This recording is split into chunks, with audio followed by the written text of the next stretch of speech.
நீங்க கடவுள கண்ணால பார்த்துருக்கீங்களா? பார்த்ததில்ல அப்படின்னா, இப்போ பாருங்க. அம்மா அப்பா உங்க கிடையாது. குழந்தை இல்லையா? அம்மா அப்பா கிடையாது சார் இதுக்கு. எனக்கு 2 பசங்க, 2 பொண்ணு, 2 பையன் இருக்கிறாங்க சார். இவங்க அம்மா வந்து நர்ஸா வேலை செஞ்சாங்க. என் பொண்ணு நர்ஸா வேலை செஞ்சு வீட்டுக்கு தெரியாம கன்சீவ் ஆகி காவால போட போறேன்னு சொல்லிச்சு. நான் இந்த குழந்தையா? ஆமாம் சார், இந்த குழந்தை சார் பிறந்த உடனே சார் நைட்டு பால் கூட கொடுக்கல. பால் கூட கொடுக்காத அப்படியே போட்டு போயிடுறேன்னாங்க.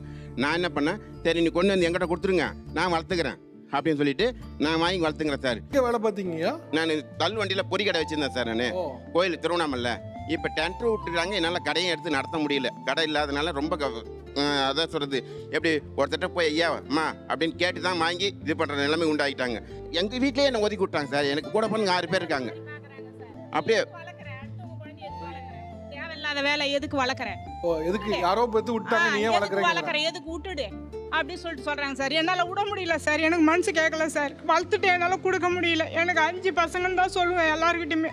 தம்பி ஆக்சுவலா சிரிக்குது இப்போ அவ்வளோ அவனை அழகா வந்து- இருக்கு உண்மையிலே.